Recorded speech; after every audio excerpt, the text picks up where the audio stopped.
Hey mga bro, welcome to another video na naman tayo. Barangay Nibra, may bagong star player.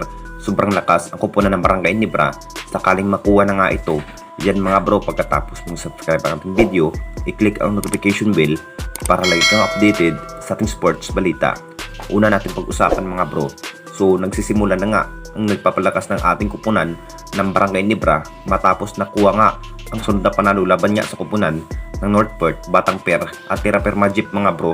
Ang pangarap pa rin ang nasabing coach na si Coach Tim mga bro na maghahanap pa rin ng bagong star player at last na rin para magsisimula na nga ang paghahanda ang kupunan ng Barangay Nibra.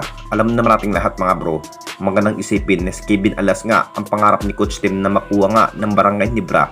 Alam naman nating lahat kung anong kayang gawin ang nasabing player na si Kevin Alas mga bro. Talagang mapupunta na nga ito sa kamay ng Barangay Nibra kapag makapagdesisyon na nga ang kabilang kampo, partikular sa index mga bro. Talagang papalitan na nga ba ito na si Bunpi Sumal kapalit nga kay Kevin Alas mga bro.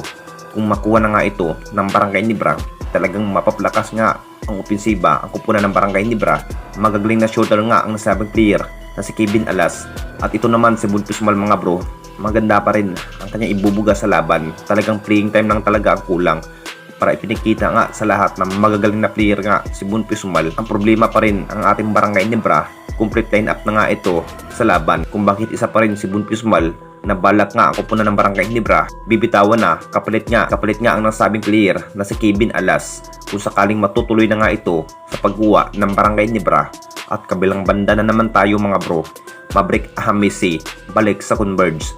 Ito nga si Maverick Ahamisi mga bro, alam naman nating lahat sa kanya ipinakitang laban. Sulit nga sa pagkuha ng Barangay Nibra dito mga bro dahil mabibigyan nga ang kupunan ng Barangay Nibra ng magandang laban at legit scoring machine rin ang nasabing player na si Maverick Ahamisi mga bro. Isa pa rin sa magandang ipinakitang performance sa unang conference kapag tala na nga ito ng 20 points sa loob lamang ng third quarter. Talagang masasabing maganda nga ang kanya ipinakita sa bawat laban.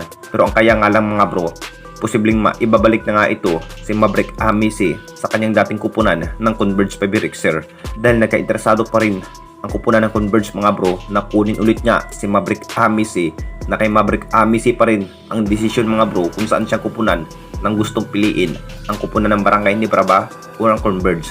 Nakita naman nating lahat mga bro na parang kabisado na rin ni Maverick Ahamisi ang sistema na ibibigay nga ni Coach Tim at lalo na i-improve na rin ang kanyang mga laro mga bro. Parang malabo na rin na makuha nga ng Converge ang kanilang former star player ng Exer mga bro na si Maverick Ahamisi dahil mas nagugustuhan niya ni Maverick Ahamisi mga bro ang kupunan ng Barangay Nibra.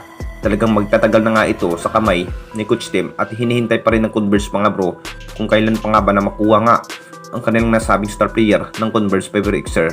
Yan mga bro, anong masasabi ninyo tungkol dito?